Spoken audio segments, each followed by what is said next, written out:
weight is definitely going to be the enemy against that.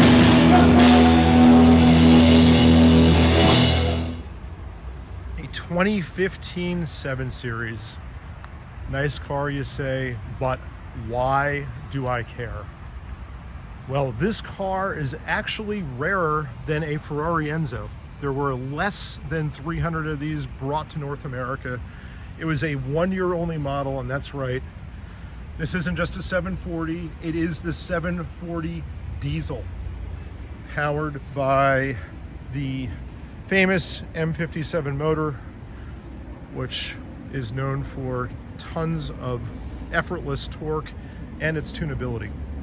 And we're gonna find out why I believe this is one of the most underrated BMWs ever made, if you can find one. Right, so let's go ahead and fire it up.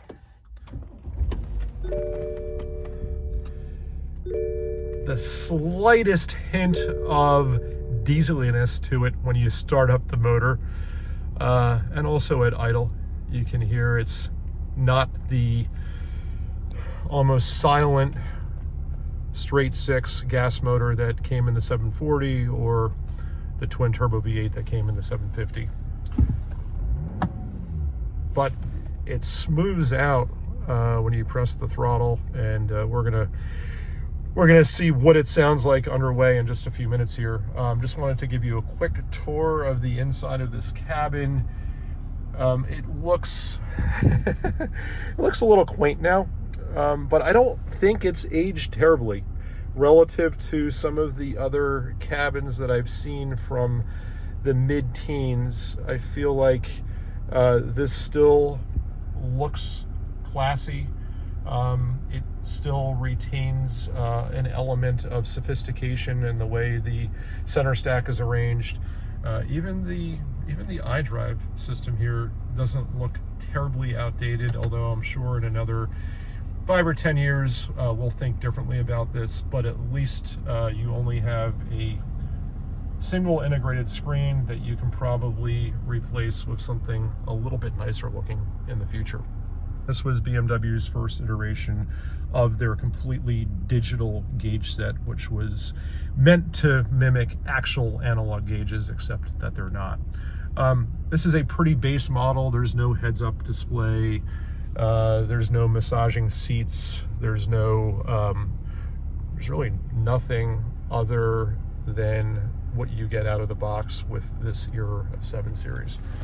A lot of room in the back seat. Yeah, that's nice. Kind of want to just crawl back there and take a nap. But anyway, enough about that. Let's take this for a drive.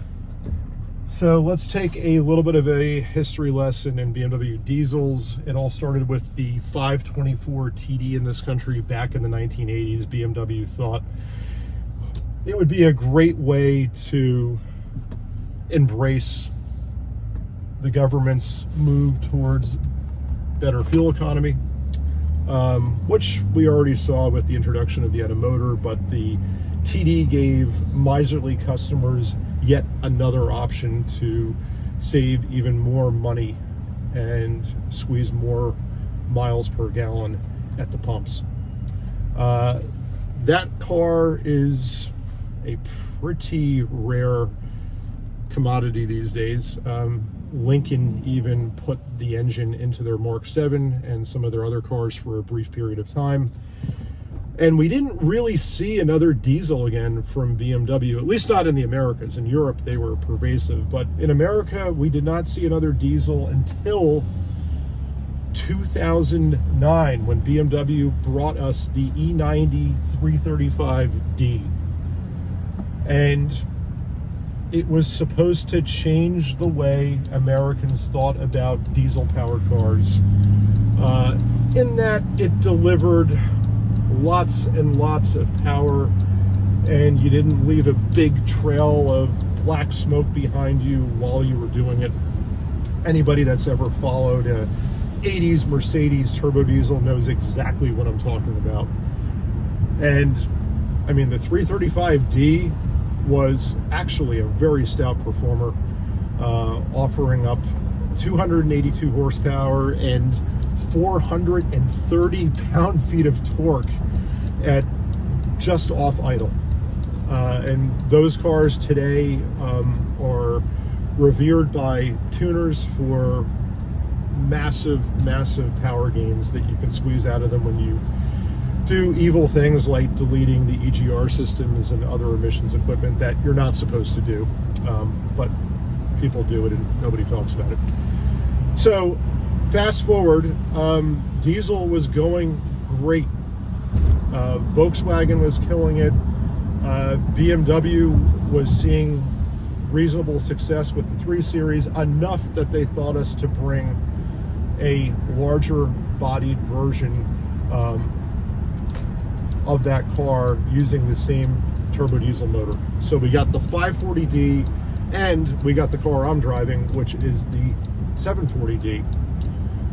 But then Dieselgate hit in 2014 and the party for diesel was basically over. And so the 740D became a 1-year only model. 1 year for this car, and BMW killed diesel in this country in 2015. That was the end of it. So what the result was, an exceedingly rare car. Again, purportedly there's less than 300 of these that were sold in North America, if you can find one. This one actually is for sale.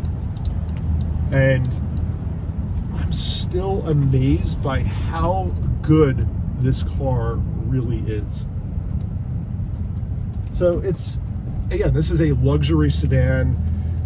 You're not supposed to have a high RPM screamer of a normally aspirated motor.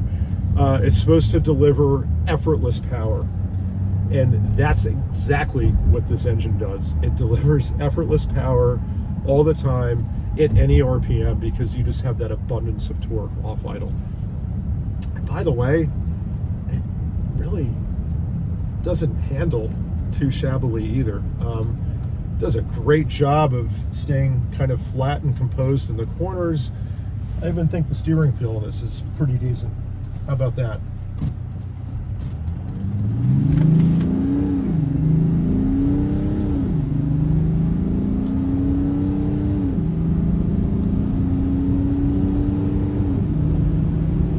That was full beans. Yeah, it's not blindingly fast, but it is decently quick.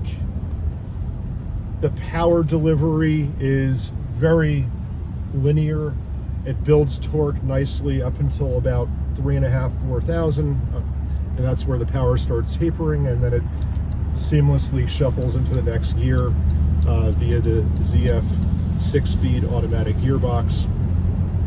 But it's not noisy, it's not rattly, which diesels of, you know, in the 70s and 80s were known for being, you know, basically a box of marbles that were rolling around in the hood of your car. There's none of that. It's just smooth, quiet, effortless power. Also, there's a solidity to this car in the way that it just goes about its business that's quite reassuring. It feels tight as a drum. There's no squeaks, there's no rattles. The suspension still feels good in spite of the fact that this one has a tick under 100,000 miles. You would never guess the mileage on this car when you drive it. Brakes in this car also feel up to the task of hauling down its 4,400 pound weight with confidence. Pedal feel is excellent. This is just a very confident car, the way it goes down the road. And it's a car that I would happily sit in stop and go traffic, because there's something about a diesel motor at idle and just off idle that's so therapeutic. I don't know how else to describe it. Maybe it's the vibration of it, maybe it's that sound. It's just something that I never grow tired of hearing. And I really immensely dislike sitting in stop and go traffic, as most people probably do, but in a diesel, I actually don't mind it. And I mean, let's be honest, you're feeling a little bit smug when you're sitting in a diesel knowing that you have something that probably nobody else around you has or knows about or wants to know about. But it is just a little bit more special than any other form of propulsion that's on the road, especially in this country. Maybe not as much in Europe, but in this country, diesel-powered cars are relatively rare. Just kind of laying into the throttle, yeah, it's so easy to pick up speed in this. We're going to toss it into a U-turn here.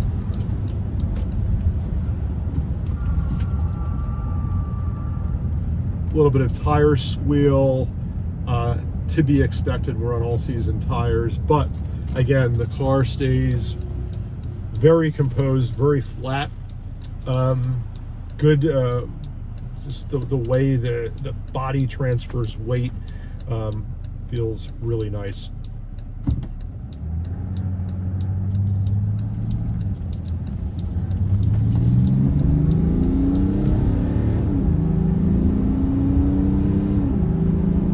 Yeah, I mean, full throttle, there really isn't any difference, or can't be, because the engine's not making any more power in sport mode.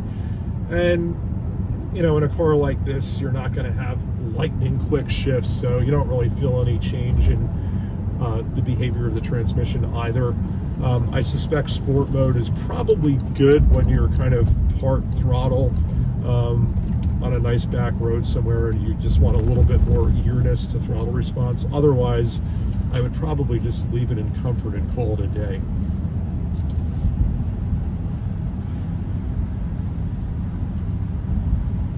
So I know that, at least amongst the Germans, you know, they were betting big on diesel. Mercedes offered up the S-Class with the turbo diesel V6 that you also find in Sprinter vans. Audi offered up their turbo diesel, same displacement, also 3 liters, in the A8. And all of these motors made similar power and torque figures. We can debate about which motor is better, or which one is faster, or which one is more reliable. But it was an interesting time. If we, you know, again, kind of take the calendars back to 2011, 2012, when the German manufacturers were seriously pushing diesel in the North American market before Dieselgate exploded. Thank you, Volkswagen. We'll never forgive you for that. But what's done is done, and we will probably, I can almost bet on the fact that we will never, ever see another diesel-powered passenger car again in North America. That's almost guaranteed. So, if you have an itch for something big, luxurious, and motivated by a turbo diesel engine, find yourself one of these while you still can. They're not making any more of them. Hope you enjoyed the video. If you haven't subscribed, please do. And if you liked it, give it a thumbs up. See you for the next one.